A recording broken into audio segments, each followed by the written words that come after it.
Allahumma salli wa sallim wa barik ala sayyidina Muhammad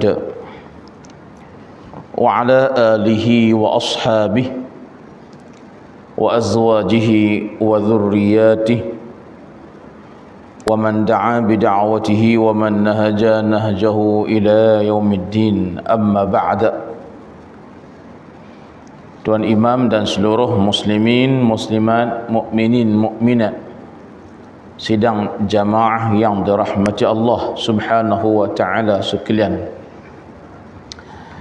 Alhamdulillah, puji dan syukur bagi Allah Subhanahu wa taala yang masih memberikan kehidupan kepada kita saat ini, memberikan kesihatan ketika ini buat kita semua, memberikan kekuatan kepada kita semua pada waktu ini untuk sama-sama kita kembali bertemu dalam ruang kuliah maghrib pada malam ini. Tuan-tuan dan puan-puan sekalian, idaman penuntut juzuk yang pertama sampai tang mana? Tuan,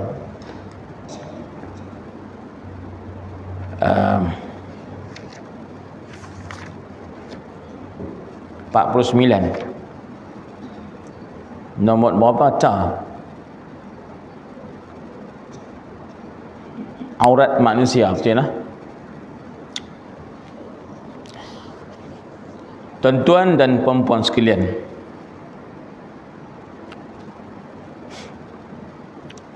kata guru kita yang mulia rahimahullahu ta'ala,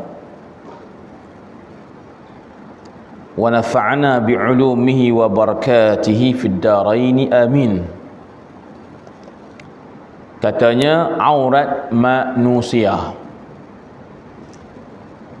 aurat manusia. Statement 35. Aurat laki-laki. Nombor 1, dalam sembahyang ataupun alif, dalam sembahyang, yakni aurat laki-laki ketika dalam sembahyang ialah antara pusat dan lutut, demikian jua di hadapan laki-laki lain dan di hadapan perempuan mahramnya. Auratnya lelaki tadi di hadapan perempuan yang halal nikah dengannya, iaitu seluruh badannya. Tuan-tuan garis tantu sikit. Pasal apa garis? Ada cerita. Auratnya lelaki dalam tempat yang sunyi, seperti dalam bilik atau tandas, ialah kubul dan duburnya sahaja. Itu pun maksudnya makruh. Ia memandang kedua-duanya itu bukannya haram. Jadi aurat laki-laki ini ada 3 macam. Ada 3 keadaan. Muka surat sebelah, aurat perempuan. Tuan kita ghostan balik. Ghostan, patah balik kita punya bacaan tadi, iaitu tentang aurat lelaki. Tajuk kita ni bersangkut dengan sembahyang. Punca sangkut sembahyang, tajuk aurat ialah kerana syarat sah sembahyang antaranya ialah wajib tutup aurat. Dengan makna lain, kalau aurat tak ditutup, orang Kedah kata tak katuk. Kalau aurat tak katuk, dia kata pada had-had yang ditetapkan oleh syarak, maka solatnya tidak sah. Nah, Ini clear. Tanpa tutup aurat, maknanya tuan-tuan sekalian, solat seseorang itu adalah tidak sah. Rentetan daripada syarat sah sembahyang itu mesti tutup aurat. Guru kita pun nak beritahu, aurat yang kena tutup itu kawasan mana, bahagian mana, supaya tutup kita tu sempurna. Dan yang sembahyang ini ada lelaki ada perempuan. Dan tentuan secara tabi'inya Allah Ta'ala cipta lelaki perempuan tak serupa pada fizikalnya dan sebagainya. Maka dengan tak sama aurat lelaki perempuan ini ada juga perbezaan dari sudut kawasan aurat yang wajib ditutup antara dua golongan ini. Jadi kesimpulan mudah, aurat lelaki nampak ringan sikit berbanding aurat perempuan. Baik, jadi aurat ni pula, yang kata aurat dah cerita dah hari tu ni, dia ada tentuan 3 keadaan nisbah lelaki, ataupun secara dasarnya aurat lelaki ni ada 2 keadaan. Pertama dalam solat, yang kedua bila di luar solat. Beza ke ustaz? Kompom. Yakni antara aurat yang kita kena tutup ketika sembahyang, dia tak sama dengan aurat yang kena tutup di luar sembahyang. Orang pun tanya buat lebih kurang, agak-agak ustaz, dua tu mana berat? Dalam sembahyang ke luar sembahyang, yang mana lebih berat? Jawapannya tidak berat ni sebab orang yang beriman. Itu jawapan bukan jawapan fiqh lah tuan. Itu jawapan nak pelepah diri. Baik, jadi untuk huraian yang lengkap, maka yang pertama ialah aurat lelaki ketika dalam sembahyang. Nak tutup tang mana sampai mana, maka ialah antara pusat dan lutut.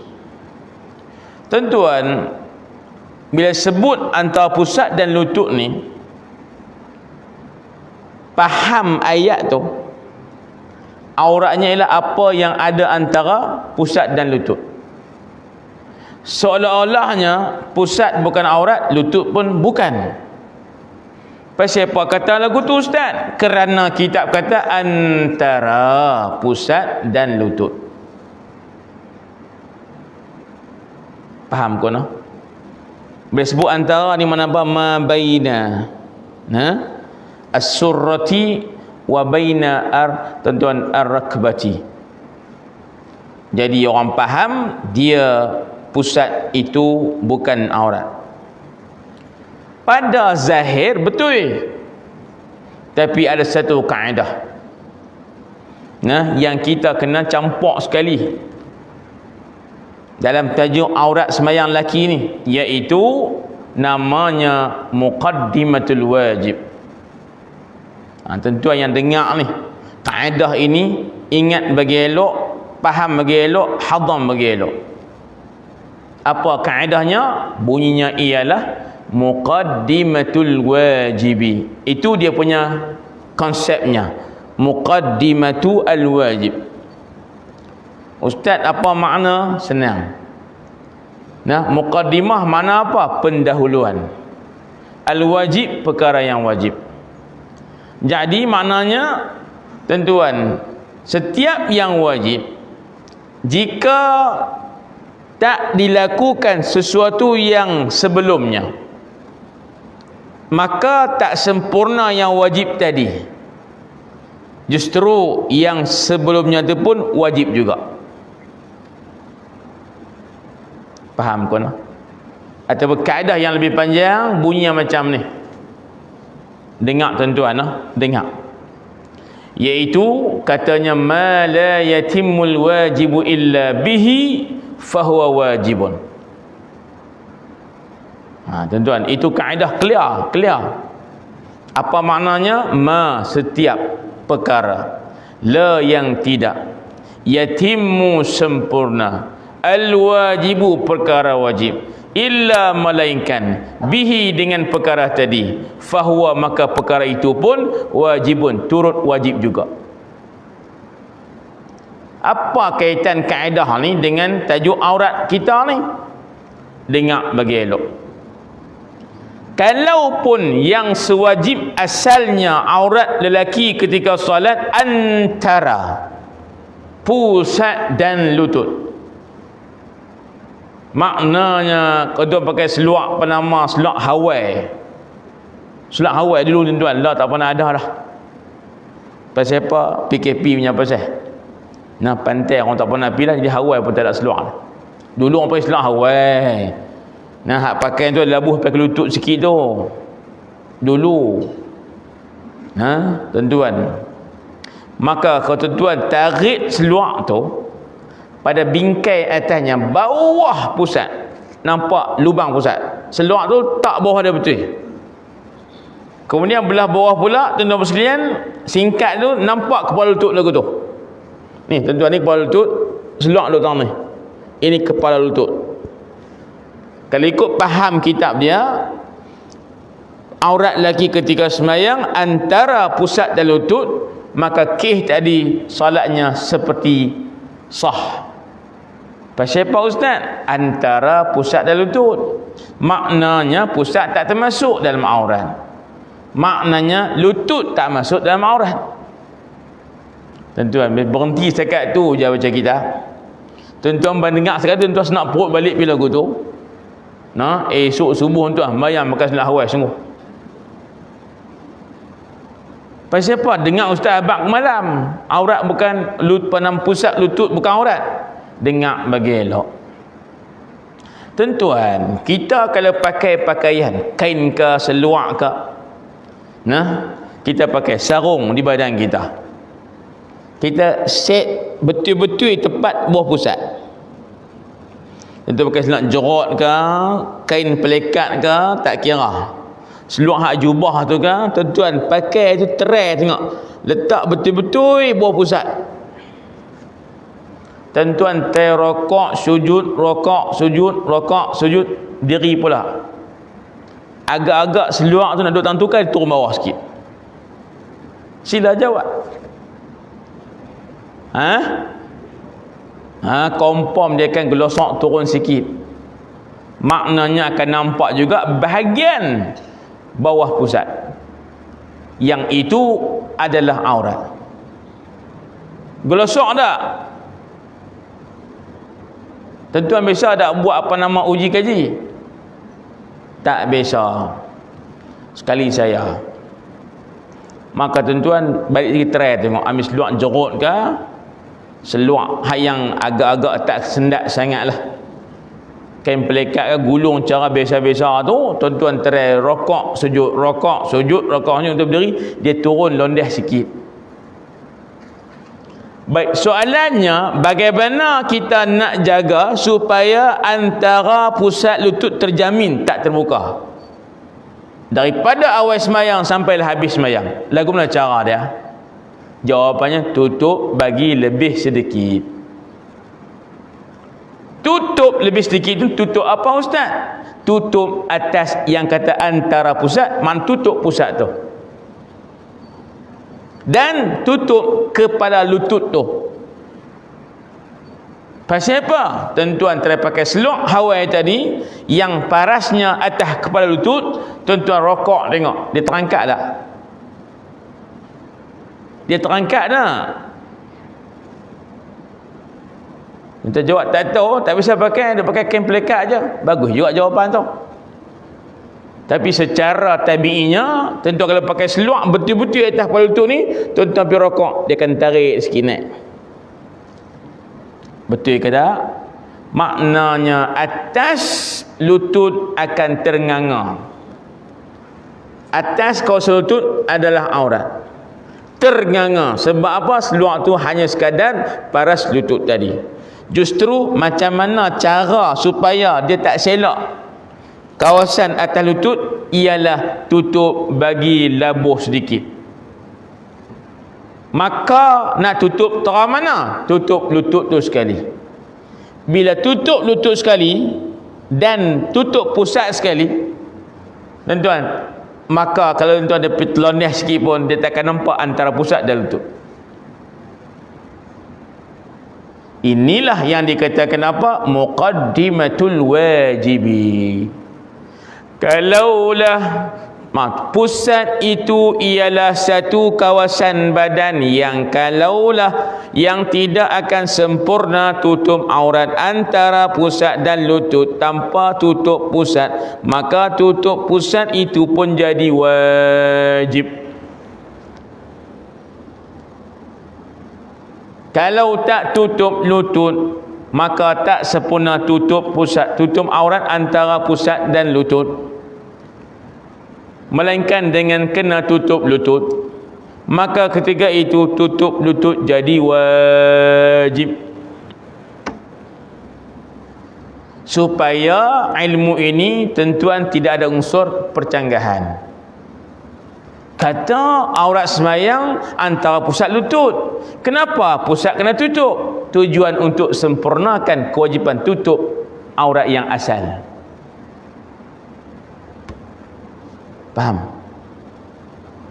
Dia lebih kurang yang lain tentu ambil wuduk lah. Yang wajibnya tuan tangan sampai siku, tangan melipat ni. Tapi tentu kalau suka ayat cara kedekut lah. Cara kedekut tak mau bagi bil sadar naik tinggi contoh. Tuan-tuan berjuru, bukan dekat juru tu ambil sikit doh pergi basah bah kena tang ni ya. Jadi ya dah kena dah. Sebab apa? Berasa tu dah kena kawasan hak wajib dah setakat siku ni. Saya tanya tuan-tuan, kalau tuan sukat betul-betul kawasan hak siku ni agak-agak ada kebarangkalian tak kena sikit? Jawapannya mungkin. Maka cara lagu mana tuan-tuan nak yakin bahawa basuh tangan daripada tangan sampai ke siku, siku tu mesti kena semua? Jawapannya basuh lebih sedikit. Bila basuh lebih sedikit pada hak wajib, confirm yang saya kena tak? Wah-wah juga basuh sampai ke bawah. Kalau wah-wah dah saya tanya tak wah-wah dah. Bagaimana cara saya nak basuh tangan Ustaz yang siku ni wajib kena belakang? Jawapannya basuh lebih sedikit. Saya tanya pula soalan, apakah hukum lebih sedikit basuhan tadi? Apakah hukum basuh lebih sedikit pada siku ni? Jawapannya wajib. Sikit je tuan. Hak sunat sampai tahu ni. Hak yang lebih sikit tu wajib. Ustaz tak sikit Ustaz sampai tang ni Ustaz oi. Hak tu teruk lagi tuan, nampak berak sampai ke bau.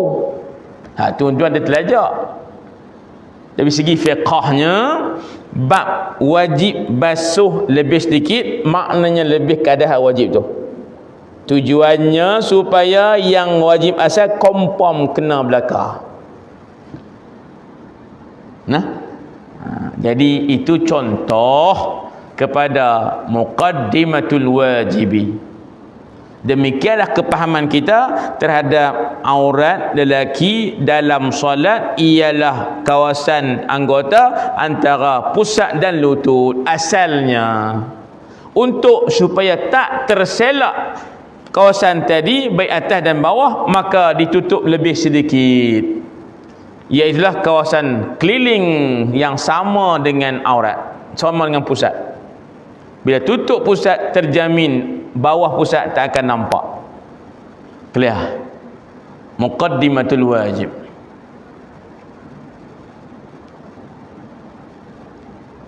Saya nak tanyalah, tuan-tuan ambil wuduk, nak kena ada ayak di rumah, tiba-tiba paip ayak tak ada.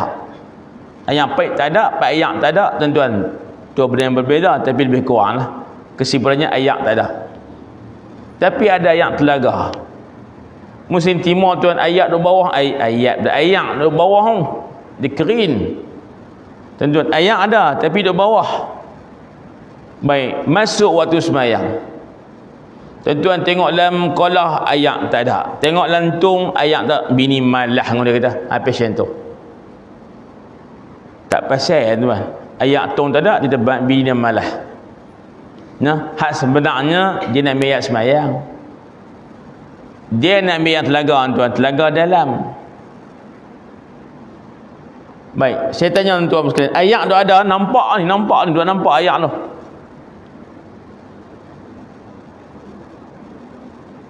Duk tunggulah tuan-tuan aku saya ayak paik keluar kot, tak juga. Tiba-tiba di tepi tu nampak ada tong minyak hitam. Hak lama. Tepi tu nampak gulung tali rupiah. Tengok-tengok jam, sejam lagi Zuhur ataupun Asar nak habis. Apa kewajipan dia masa tu? Yang pasti dia nak wajib semayang. Yang pasti semayang wajib ada wuduk. Yang pasti wuduk mesti ada ayak. Yang pasti kena ada ayak. Yang pasti ayak paik tak ada. Yang confirm juga ayak telaga ada. Yang confirm juga tak ada benda yang untuk cebok ayak naik. Yang nampaklah tin ataupun tong minyak dan juga tali rupiah tu ada. Apa yang wajib buat masa tu? Dia pun tanya ustaz, ustaz saya nak tanya, saya ni ayak tak ada, ayak paik, ayak telaga ada, tapi dalam tu cuma kan saya nak semayang susahlah pasal apa ayak dalam telaga. Tapi ada lah apa nama tong ataupun apa-apa tuan-tuan dan juga tali tepi tu. Saya ni nak semayang, nampak lagu mana? Dia tanya ustaz juga soalan tu pun. Wah, soalan tu nampak dia malah. Pasal apa malah? Dah buatlah timba. Tuan-tuan, buat timba masa tu bukan hukumnya sunat. Hukumnya wajib. Dia berikhtiar untuk ambil ayak telaga tu naik ke atas. Yang ada time tu timba dan tali. Maka dia wajib ambil tali tu, dia ikat di tong tadi, tauk dalam timba, tauk dalam telaga, cedok ayak naik. Saya tanya, sediakan timba tu kan, tauk timba dalam telaga tu wajibkah, sunatkah, haramkah, haruskah, makruh?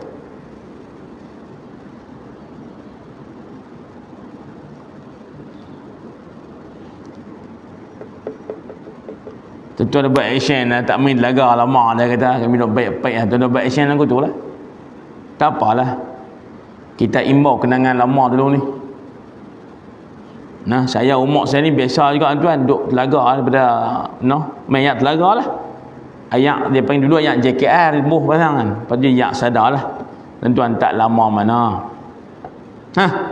Jawapannya mudah saja. Setiap perkara yang tak akan sempurna yang wajib melainkan dengan dia, maka dia turut wajib juga. Timba tadi, kalaulah timba tersebut tak akan sempurna kewajipan sembahyang fardu jika tanpa ada timba tadi, kerana nak guna cedok ayak dalam telaga, maka sediakan timba tu wajib juga. Boleh? Ustaz, saya tak mahu sedia timba, saya nak terjun dalam telaga tu terus. Terjun telaga tu wajib ke sunat ustaz? Sebab apa? Sebab timba tak ada, tong tak ada, tali tak ada. Tanya dia pula, telaga tu telaga dalam tu mana? Ya abang ada kot 14 kot. Agak-agak kau terjun tu boleh naik baik dah. Pasal-pasal pakai kubur tandu lah kot. Jawapannya haram terjun. Pasal apa? Ini namanya bunuh diri pula. Dah saya nak sembahyang. Ini kewajipan ayak dalam telaga ada, tapi dalam saya terjun ambil sembahyang. Baik, terjun. Sebelum terjun saya nak pesan dah. Sila buat batu nisan siap-siap untuk tak atas panama telaga tu. Ini tuan semua pasien orang kata apa ni tak pun nak cerdik mana lah. Tuan-tuan, kalau sampai tahap dia terjun pakai tak naik mati telaga tu, jawapannya tayamum je lah. Buat macam mana? Ayak ada tapi tak boleh ambil. Tapi kalau boleh reka alat, boleh cedok ayat tu, wajib reka. Faham kau no? Itu contoh terhadap muqaddimatul wajibi. Baik. Sebab tu orang tanya, ustaz kadang-kadang tengok game main bola, boh gol sebiji, lepas ke sujud syukur lah, Allahu Akbar, subhanallah, subhanallah, Assalamualaikum warahmatullahi. Tanya apa siapa? Syukur. Kerana apa? Gol. Tak apalah tuan, baguslah. Pasal apa? Kerana tak sangka nak boleh gol ni, tiba-tiba boleh gol. Tu pun tuan, bola hak gol cekut terlepas masuk kangkang, dia pun pergi tolak senang saja. Dia mujuk bola tu terlepas masuk kangkang, gol penjaga gol lah, goalkeeper ke tidak ke, tak boleh gerak tuan. Boleh dia sujud syukur tak kira. Di sudut nawai itu dengan sangkaan itu betul. Tapi orang tanya tentang bagaimana keadaan dia, pakaian dia ketika itu. Keseluak pendek atas belah lutut tuan, nak sujud syukur macam mana? Sebab sujud syukur mengambil hukum seperti salat. Apa sahaja yang disyaratkan dan diwajibkan ketika salat, maka benda yang sama wajib untuk sujud syukur. Jangan buat main. Nampak tak ni? Sebab salat syukur, salat sujud syukur, sujud tilawah, dia akan hukum sembahyang. Antaranya tutup aurat. Seluar jersey bola sekerat, nampak kawasan aurat, maka tak cukup untuk kita tutup aurat. Maka nak main-mainlah, tapi tak sujud syukur lah. Nak sujud juga, keluar padang tu, nak pakai tracksuit balik, sujud, lepas tu buang, main bola. Kalau berasa nak sujud syukur lah. Lepas tu kita pun cadangkan, nak selamatnya pakai tight walaupun dia ketat sikit. Pakai tight bawah seluar tu kan, tight tu daripada peha tuan sampai ke bawah lutut, tight tu. Dia bukan, dia pakaian tuan atas kaki, dia panggil tight. Lepas tu pakai seluar jersey bola tu pula. Yang tu walaupun sendat mendat, tapi segi fiqh telah tutup aurat nisbah lelaki walaupun makruh ketat tadi. Tapi kalau dia sembahyang caci dah, atau dia sujud tak apa dah. Nampak dah ni. Jadi tak apalah, ilmu ni pun kadang-kadang kena ada dekat siapa-siapa, tak kira lah apa juga bidang dan sebagainya, termasuk bola tadi. Kamu orang Islam mungkin bila buh gol tak sangka nak boleh buh, tiba boleh buh gol, ini amat yang tak disangka-sangka. Mungkin kamu juga akan sujud syukur. Maka saya cadangkan bila kamu siap-siap, kalau boleh pakailah tight di bawah seluar pendek kamu tu. Lagipun lebih selamat segi auratnya. Tok sembang lagu tu depa Ustaz, dalam bab aurat lelaki ni ada banyak pandangan. Dia main buah tu tuan, kita haji payah langsung. Memanglah ada betul tuan-tuan, tapi bukan untuk kita bawa di sini. Tak apa. Cerita bab jersey bola ni tuan, tersembang dengan orang kaki bola lah. Saya tanya, awak tak pakai tight? Tanyalah, awak tak pakai tight bawah seluar tu, kan cantik macam tu. Dia kata, Ustaz nak habaq ni undang-undang bola punya pasal, kalau tight tu kalau lain sikit pada seluar tu, dia kena buang. Memang dia boleh reka tuan-tuan undang-undang ni sampai tengah tu. Ni saya dengar daripada kaki bola sendirilah. Saya tanya dia, pasal apa tak pakai tight bawah seluar tu? Kan segi aurat kan lebih sempurna. Jawapan dia mudah saja. Dia kata, Ustaz, kalau silap kalah sikit lari tight tu, kalah dia daripada seluar pendek hak pakai tu, kena buang juga. Bila tanya, tak boleh cetak ke hak kalah sama? Boleh. Habis tu nak kena buat kertas ajar tu. Tak apalah, buatlah kertas ajar tu pelan-pelan, insya-Allah lah. Maksudnya bila tuan berlakunya perbuatan untuk solat ke, sujud syukur ke, apakah, terus je pasal telah pun sempurna tutup aurat ketika itu. Baik. Tapi ada orang tu dia kalau sembahyang tu arak sungguh bagus. Semasuk tu orang mak sebutlah kalau pakai selak koyak paha ke, koyak lutut ke, dia tahu. Nak sembahyang tutup aurat. Bolehlah kain pelekat atas. Pasal apa kain pelekat? Selak koyak awat aurat. Tuan, ini kepahaman yang benar untuk solat sahajalah. Habis solat nombor sekalian, buang kain tu. Seluar berkoyak berserabak nombor sekalian, nampak pelapar. Ni pasal apa tak itu ni? Style. Dia style pula dah. Hak seluar dia pakai koyak paha tuan, koyak lutut pun semua berserebeh, nampak macam bulu-bulu tu. Kan nak sembahyang tutupkan belekat. Kita pun tanya, dia tak sah, kena tutup mana ni aurat ni, mana sah? Lepas sembahyang dia buang kain tuan, digulung bola ambek dia. Pasal apa tak pakai kain ni aurat ni? Ini style dia, style. Maknanya kepahaman tuan tak sempurna. Tak sembahyang tu cantik dah, faham dia. Tak luar sembahyang dia tak pernah faham pula. Pasal apa tak faham? Sebab style mengatasi hukum tadi. Style passion tu mengatasi hukum dia. Tuan-tuan jumpa aku nak habis selak koyak paha tu. Kita kesian tengok tuan, nak bagi derma aku tak ada duit. Kok susah nak makan tak ada duit apa, selak pun koyak. Kita ustaz apa ni? Ya. Dahlah kesian aku tak nak makan. Ni passion dia kata. Usaha beli selak hak koyak siap.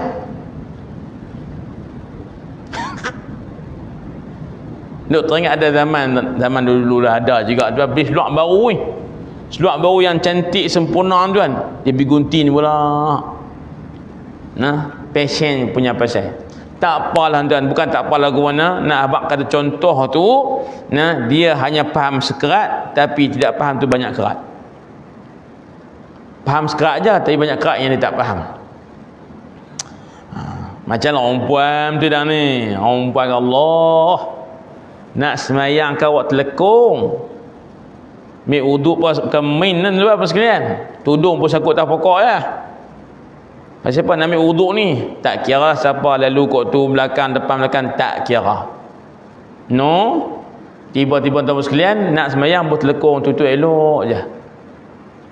Boleh. Lepas semayang tu gulung telekung boleh ambil. Body fit.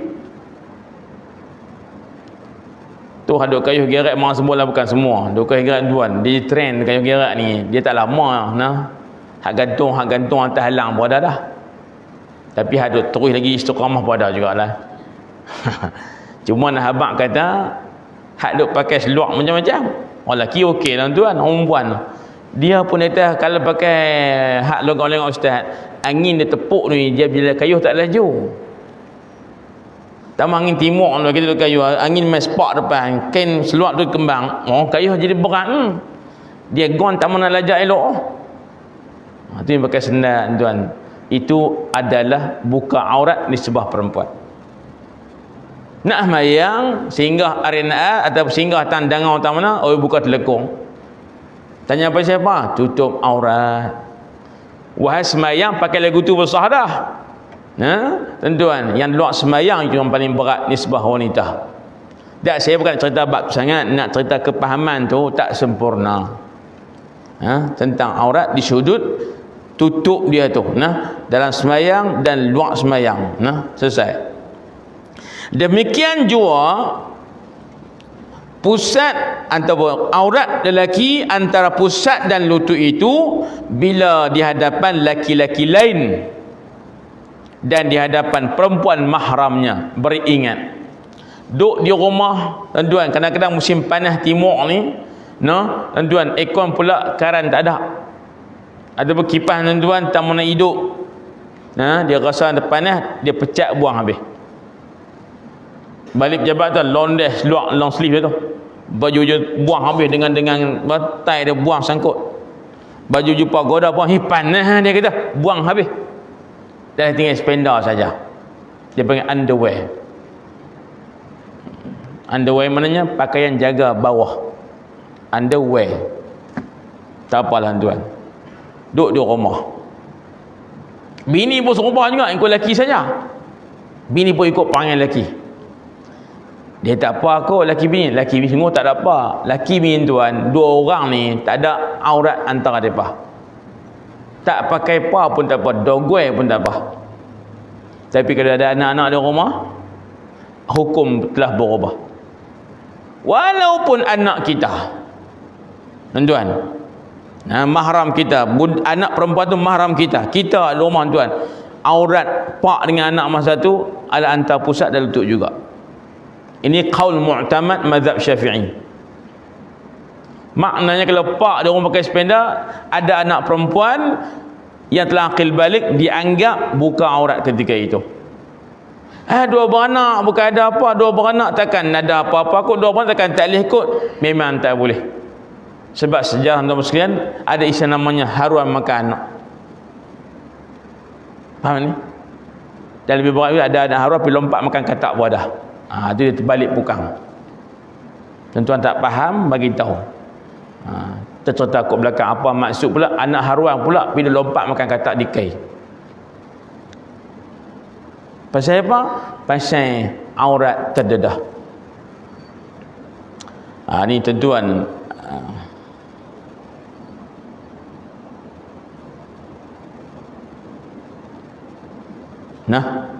jadi saya pun duk dengar tuan-tuan macam-macam cerita, macam laporan yang berkaitan dengan sumbang mahram ni. Tapi saya antara lah, bukan mesti, antara sahaja yang menyumbang kepada itu ialah tuan dedah aurat. Ni untuk lelaki dan tuan, kalau antara di hadapan lelaki yang lain dan di hadapan perempuan mahramnya sama macam aurat dalam solat, tiada beza. Selesai keadaan aurat lelaki yang pertama dalam solat. Terus auratnya, yakni aurat lelaki di hadapan perempuan yang halal nikah dengannya, yakni bukan mahramnya, maka seluruh badannya, lelaki, bukan perempuan, lelaki itu.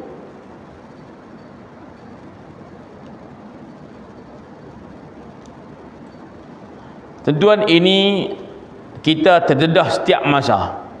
Kerja di pejabat, kerja di sekolah, tuan-tuan, tak kira apa juga jawatan, pentadbiran, pendidikan, kerja di ladang, macam-macam, akan tuan-tuan bercampur lagi perempuan yang biasanya bukan mahram kita, walaupun dia bini orang, walaupun tak boleh menikah dengan dia sebab dia sedang bini orang, tapi nisbah dia tu tetap bukan mahram.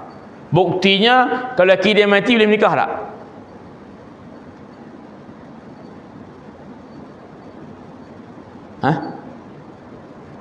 Kalau lelaki dia mati boleh menikah tak?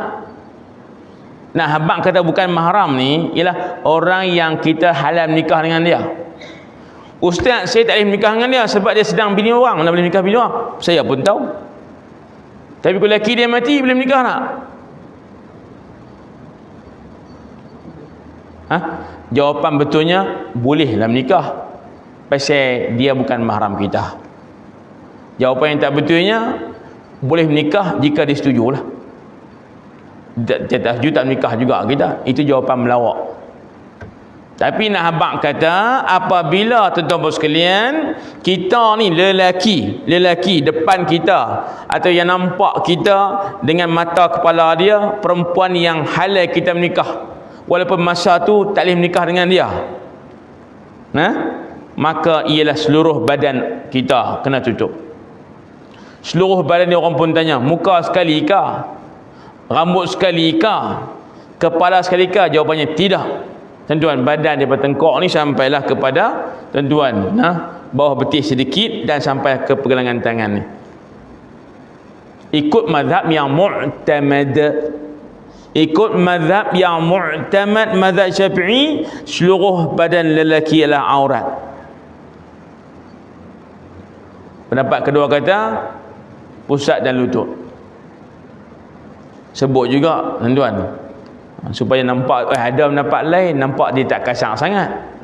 Jadi pendapat asal, pendapat mu'tamad, seluruh badan lelaki adalah aurat.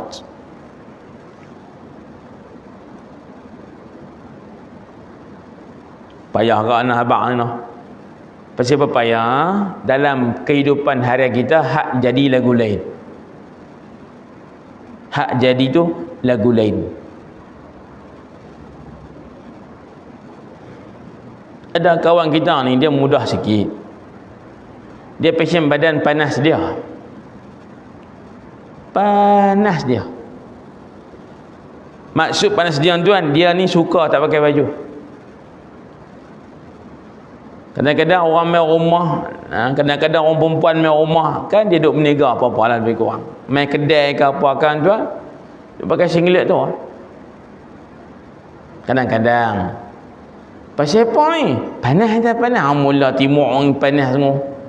Hujan tu turun isyak lepas tu kering pula. Panas dia. Dapat panas tu. Bukan ikon pun tak rasa apa. Mu panas semua. Tambah kipas tak sejuk juga. Oh panas. Minta maaf nak pakai t-shirt saja. Pakai tangan sangkut tak apa kau nak. Dia minta izin kat kawan tu pula dah. Minta maaf tak apa kau nak. Kita nak habak pi tu bahawa tuan-tuan sekalian, tubuh badan kita ni nisbah kepada perempuan yang bukan mahram ada seluruhnya. Muka dak lah, kepala dak lah. Ni tengkok kita sampai sekat betih bawah tu. Lengan sampai sini.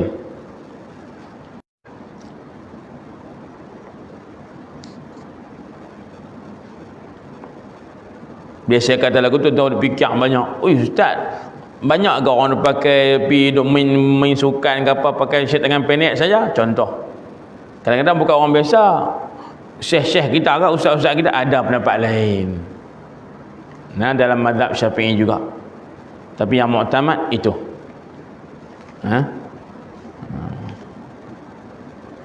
Mana kalau boleh lah, kalau boleh. Nah, ke depan ni kalau boleh tidak menyulitkan tempah pakaian pun tangan panjang kalau boleh. Nah, contoh sahaja. Yang terakhir, aurat lelaki dalam tempat yang sunyi seperti dalam bilik atau tandas ialah kubul dan duburnya sahaja. Tu pun bukan wajib tutup, tapi makruh buka kalau dia duduk seorang-seorang dia. Hari orang tanya, ustaz, saya malam-malam nak tidur. Saya malam saya nak tengok, saya rimah kalau pakai kain rimah. Berasa panas lagu mana tu. Habis tu aku saya pergi londeh buang tuis saya lena. Aku tu tak apa lah ustaz. Awak panas. Dah kalau buang tu sejuk tak? Tahanlah sikit dia kata. Taklah panas sangat dia juga kata lagu tu.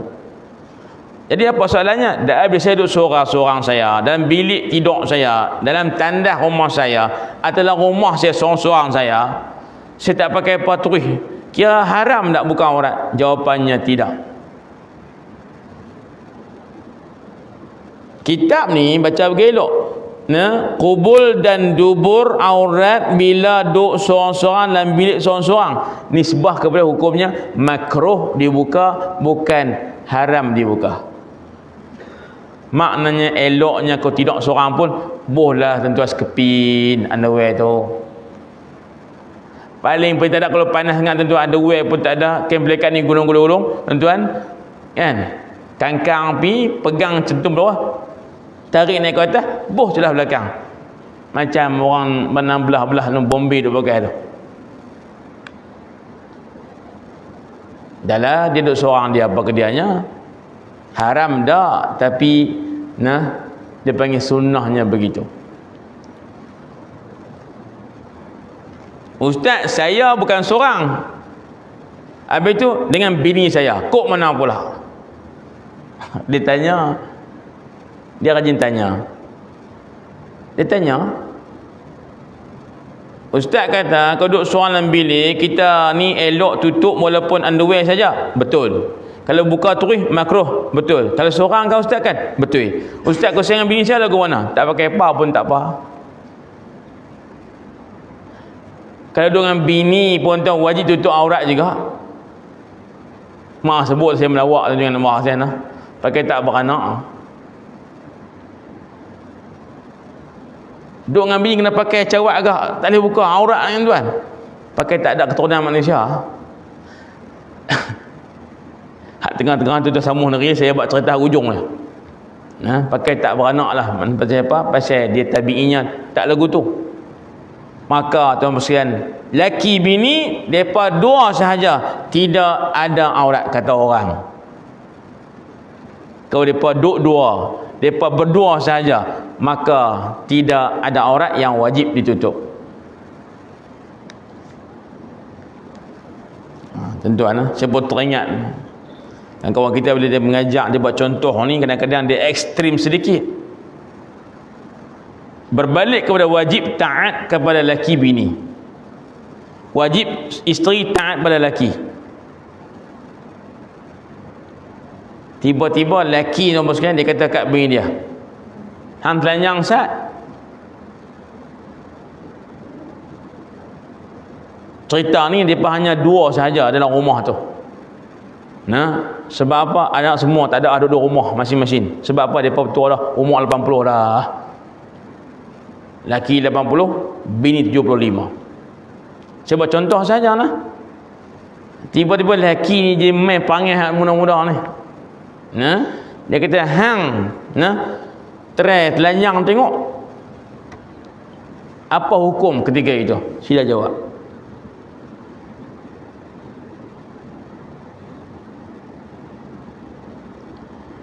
Tentu buat macam tak tahu je. Dia buat macam tak tahu. Nah, abang tahu pun sangat nampak macam kita pula. Bukan dosa salah pada agama. Jawapannya wajib taat pada benda yang bukan mungkar. Wajib taat perintah suami pada perkara bukan mungkar. Isteri dengan suami tidak ada aurat yang wajib tutup bila mereka berdua-duaan. Maka buka aurat nisbah isteri kepada suaminya bukan perkara yang maksiat. Bila dia bukan perkara maksiat, bukan perkara mungkar, dia boleh dilakukan. Tiba-tiba laki suruh, maka benda yang boleh tadi menjadi wajib atas ketaatan pada perintah suami. Faham tak ni? Bini pun tuan, laki suruh, wajib lah. Kemudian main gilak bini pula. Kata abang gilak cik selesai dah. Ini gilak abang pula. Tuan-tuan. Laki pakai nak jerut orang tua-tua. Nak jerut hak pasien lama dulu ni. Minta abang, gilak abang pula. Dia kata aku tak mau. Tak boleh kena. Cik suruh ni. Dia tidak ada istilah suami wajib taat isteri. Boleh ke dia malam tu? Nah, abang kata sebenarnya tidak ada halangan ataupun larangan untuk supaya suami isteri tuan membuka habis keseluruhan pakaian. Cuma dia ada adab-adabnya lah. Ada adab-adabnya. Walaupun contoh mak tuan bersama isteri ini dia boleh sampai tidak ada surat benang sekalipun, tapi ketika bersama sunnahnya diselimutkan juga. Baik. Last, apa hukum lelaki yang duduk seorang-seorang dalam bilik ayak dan sebagainya melihat kepada kemaluannya? Tak ada kerja. Tak ada kerja tuan. Kemudian bila tak ada kerja ni tuan sampai ke Jamban. Orang berak tuan, cakap habis selesai dia dak dia menengung lama. Dah lama tuan duk cangkung tak tahu apa, tengok duk belet. Kalau tak ada keperluan, apa hukumnya?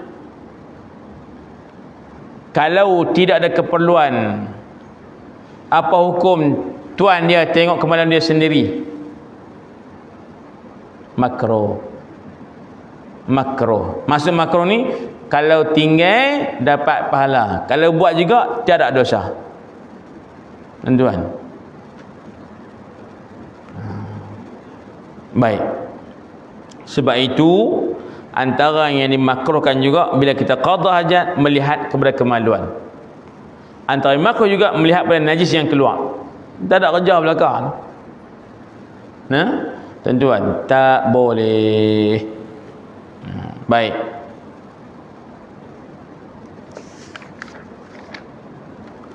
Tapi kalau ada keperluan, dia kena tengok dia punya kemaluan, maka hilanglah hukum makruh. Bahkan kadang-kadang wajib tengok pula. Kadang-kadang wajib tengok. Bukan setakat dia, kadang orang lain pun wajib tengok kemaluan dia. Contohnya, pesen masuk Jawi zaman dahulu. Tok Mudim dengan kapaknya. Ini contoh lama tuan. Pasal apa ustaz? Dahlah nak masuk Jawi nak kena potong dia punya pucung tu, betul. Habis tu saya tak mau buka kain, nak pakai suruh dia takik kat atas kain tu lah. Dah pun boleh buka kain, tapi Tok Mudim kena ikat mata. Pasal apa? Takut nampak aurat saya. Ada orang buat lagu tu? Ada orang buat lagu tu tak? Pasal apa? Pasal ni aurat ni. Lepas tu kalau saya buka, ni Tok Mudim tengok, tak boleh Nah, kalau saya sendiri tengok yang saya, maka kalau dia haram lah. Baik. Pasal apa tanya? Sebab saya nak masuk Jawi. Habis tu nampak lagu mana? Tak Tok Mudim tengok kemaluan saya. Habis tu cadang lagu mana? Saya ingat nak suruh dia takik kat atas kain tu. Ataupun saya buang kain saya, tapi Tok Mudim ikat mata. Tuan, nah. Ada orang buat lagu tak? Tak ada siapa berani cuba. Nah, tuan-tuan, maknanya ketika ada keperluan boleh melihat kepada kemaluan, hatta kemaluan orang lain, kalau itu tujuan untuk rawatan, perubatan dan sebagainya, itu boleh.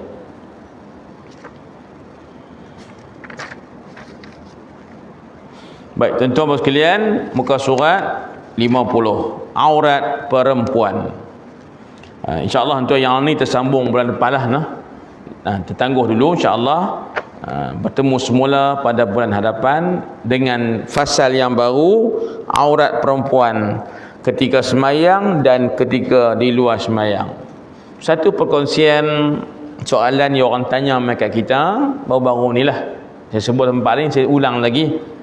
Iaitu ada seorang ibu ni, dia kata, anak dia yang tanya, mak dia kata, gelang-gelang mas saya ni saya beri kepada anak bongsu saya bila saya mati, dan hampa semua jangan tuntut apa-apa. Dengar saya mana? Mak kata gelang-gelang mas saya ni saya beri ke anak bongsu saya bila saya mati. Hampa jangan tuntut apa-apa. Soalan saya, gelang emas tu jadi apa?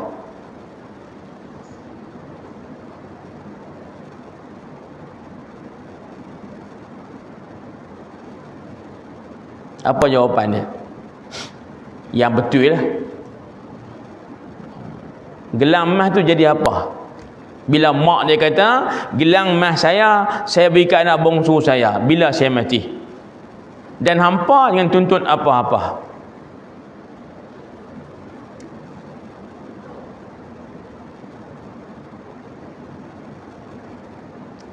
Yang dengar dah tu duduk diam.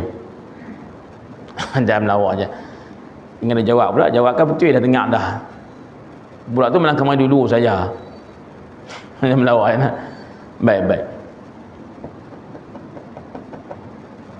Emas jadi apa? Orang menega kata, emas ni nak beli lah ni, emas turun. Orang menega kata, lah ni belilah emas nak turun. Orang menega pula, janganlah ni emas turun, kau jual rugi. Hak tu game menega. Betul tak? Baik, jawapannya ialah kau tengok Zahir cakap ibu tadi macam dia kata gelang mah tu dia hebah beri kepada anak perempuan yang bongsu. Hebah ni berilah. Sebab dia kata aku beri kepada anak bongsu aku. Cara cakap setakat tu jadi hebah. Tapi hebahkah? Tidak. Sebab dia kata bila aku mati. Kerana hebah beri sesuatu harta kepada pihak yang kedua ketika kita masih hidup. Beri leletu, bukan bila kita mati.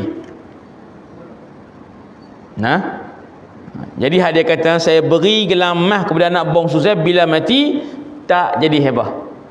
Sebab bila tak beri tu bila dia mati. Hebah tak jadilah. Maka anak tu tak boleh ambil gelang tu masa mak dia hidup. Sebab apa? Ini bukan hebah. Sebab mak dia kata bila mati. Mana mati esok baru boleh ambil. Bila mati baru boleh ambil, dia bukan hebah. Hebah beri terus semasa hidup. Baik, yang kedua. Mungkin jawapannya wasiat. Pasal apa wasiat? Sebab mak dia kata bila mati gelang emas ni beri kat dia. Maknanya wasiat ialah memberi sesuatu harta kepada pihak yang kedua selepas kita mati. Masa hidup kita punya, bila kita mati barulah dia punya atas nama wasiat. Kita berkata wasiat kau ustaz? Tak juga. Pasal anak bongsu tu adalah anak ibu tadi. Anak bongsu itu adalah waris ibu tadi. Kalau mak dia mati, anak tu dapat pusaka tak?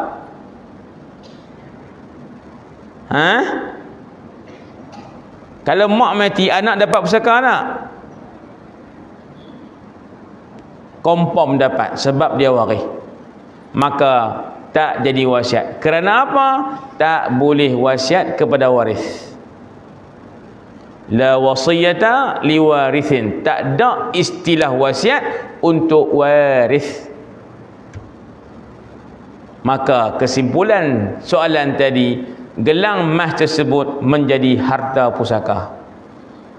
Anak bongsu tu pun dia akan ambil buat atas nama pusaka sahaja. Hebah pun tak boleh, wasiat pun tak jadi. Hebah tak boleh sebab bagi syarat mati. Wasiat tak jadi sebab dia adalah waris pada si mati. Maka waris tak layak terima wasiat. Tuan, saya kata kat mereka baru ni soalan nampak senang, jawapan lagi senang. Tapi perbuatan itu dia punya bahananya, implikasinya cukup besar. Anak-anak akan jadi tuan beriri hati. Kena beringat yang tu lah. Kita seronok nak bongsu dengan kita. Kan, duk dengan kita. Tuan, kita pun kau lama kau tua. Tuan ada berasa kasih lebih ke dia. Kita pun bagi hak nu bagi tuan, anak-anak sulung, anak nombor 2, nombor 3, beri hati juga tidak ni. Jadi itu kena ambil kira juga. Soalan tu nak tanya senang, jawapan pun senang juga, tapi perbuatan itu, cakapan itu telah menyebabkan suatu perkara yang boleh tuan mudarat hubungan darah daging di masa akan datang. Mak sakit, kan siapa yang nak jaga? Hak dekat rumah lah. Hal jauh tu lama-lama sekali lah. Kemudian dekat rumah tu pula anak hak sulung, hak mak tak bagi gelang emas tadi. Hak duk Kuala Lumpur tu, hak mak kata gelang emas bagi kat dia. Nampak tadi? Bila mak sakit, apa akan berlaku situ? Secara tak langsung lah, walaupun hati kecil tuan, dia timbul juga. Aku juga gelang emas dia, jaga mak aku. Contoh, dia akan ada juga sikit-sikit hati kecil itu. Puncanya kesilapan pada tuan ibu tadi. Walaupun orang kata bukan salah ibu mengandung, betul. Mengandung tak salah, tapi cakap tu salah. Membezakan antara anak-anak. Bagi ikut keperluan tidak mengapa. Ikut keperluan angka bukan mesti sama. Anak universiti belanja lebih daripada anak sekolah rendah. Bagi tak sama bulan-bulan, itu masih tentuan namanya adil. Pasal apa? Ikut keperluan. Itu tak apa. Nah, anak bongsu kalau rendah dan mak duk ngaji tadika, mak tak aci kat kak mak bagi 300 sebulan, cik mak bagi sehari RM5 atau sehari RM1 saja, mana aci kak 300 sebulan, cik sehari RM1 sehari. Mak ni cerdik dah, hang masuk mesti macam kak, hang dapat 300 juga sebulan. Nampak ni, didik lagu tu supaya dia faham. Bagi kat kak hang tu bukan kerana dia tu lebih, tapi kerana keperluan dia banyak tu. Jadi kalau anak kecil yang mana, cik kak banyak, cik sikit, hang esok masuk universiti banyak tu lah mak baginya. Jadi itu caralah nak mengolah supaya tuan terjaga sedikit perasaan anak-anak kita. Walau bagaimanapun tuan sekalian, Islam dia tak larang untuk lebih siapa-siapa dalam hati kita. Nak mengelak tak boleh, tapi walau bagaimanapun tindakan zahir mestilah adil dan saksama. Saya tanya hati ke hati tuan-tuan ada ni. Tuan-tuan nak lebih daripada seorang. Ada tak di hati sayang siapa lebih? Ada tak? Saya tanya, maaf sebuah lah. Tentu dengan dia buat tangan aku pula. Ada tak 5 orang anak ni hati kecil dia rasa lebih sikit saya kasih kat kawan tu? Ada tak?